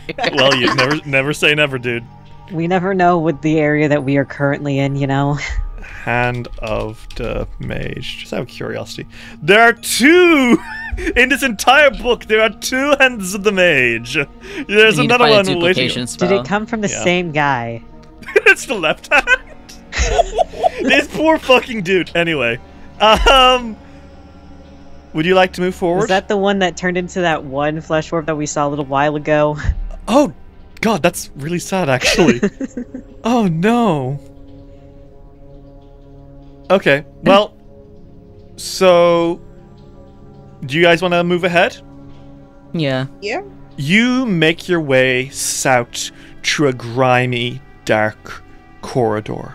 And finally you see, on the other side of this corridor, looming are a tall pair of double doors. And carved in intricate writing above them are the words, in Sakvrot, Main Laboratory.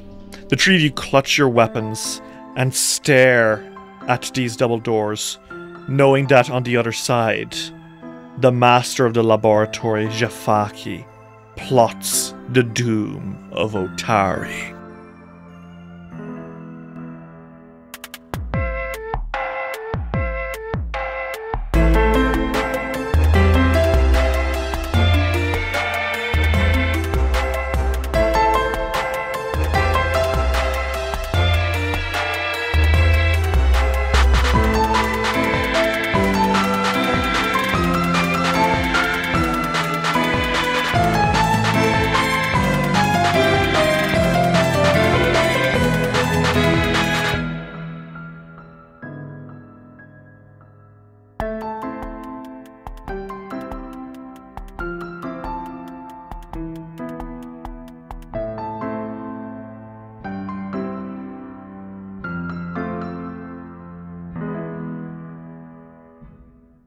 This episode of Dice Roll would not have been possible without the support of our patrons.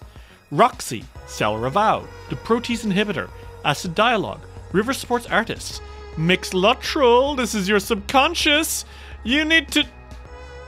What do I need to do? Hello? Horrorfan546, Lightning Scar, Dr. Caesar MD, A Potato, Derpy Gamer. I just had to return to the Mixluttrol one. Your name cut off. I need to know what I'm supposed to do. Please tell me. Dr. Caesar MD, Potato, Derpy Gamer, Quinlan Boss, Princess Alavi, Emily is Gay, Meowmai, Abigail Wallet, Knight the Werewolf Teacher, Actually a Bot, Violet, Kyle Damon, Soul Grease Lobo, Phoebe Jeebies, Lux Rexus, Baird Stormcrow. By the way, about the Mixluttrol thing, I'm using he, him, they, them pronouns, but I'm also trying out this and that pronouns, and that's not a joke. Tony Saunders, Mita, Arave, Mott the Crawls, Ferric Falcon, Luis Loza, Aries, Alexander Crizzle, Skyly, Genuinely Tricked, Transgirl Trish, Bal Punyon, Matthew Wilson Krasnovich, Tillen Shark, Jace Snooks, Jonathan Love, G. Barbera, Luke, Gideon, Simon Strange, Seth, Kira, Lichlope, Gizmo, Cass, Fable McElduff, Ava, Remty Bright, Lonesome Chunk, Steph, Sean C, Natasha Lumley, Rhiannon C, Ellie, Jenna Mitchell, Kane Kendrick, Sky Evangeline, Triceratops, Anna Maria, Jordan, Emily Laderna, John the Bookhoarder, SS66 Seeker, and Dame Valida Tild. If you'd like to see what you can get for helping us keep it rolling, check out patreon.com/diceroll today. Every hero strikes out on their adventure for a different reason. To prove myself worthy of my mother's praise. To write my own story and discover who I really am. To prove to my family that I am more than they believe me to be. To revive the god that has chosen me. But when the fragile balance of the world is in jeopardy, and sinister forces move in the darkness, heroes will be tested, pushed to their limits and beyond. And it will be left to them to determine if they are up to the task. There is a darkness rising. Will they be able to overcome the challenges and meet this evil head-on? For my god. For my story. For my freedom. For the world. to restore the balance. Modified Role Season 2, The Chronicles of Erin, a D&D 5e actual play podcast. New season, new characters, new story. Find us on all the usual podcasting apps or at modifiedrole.com.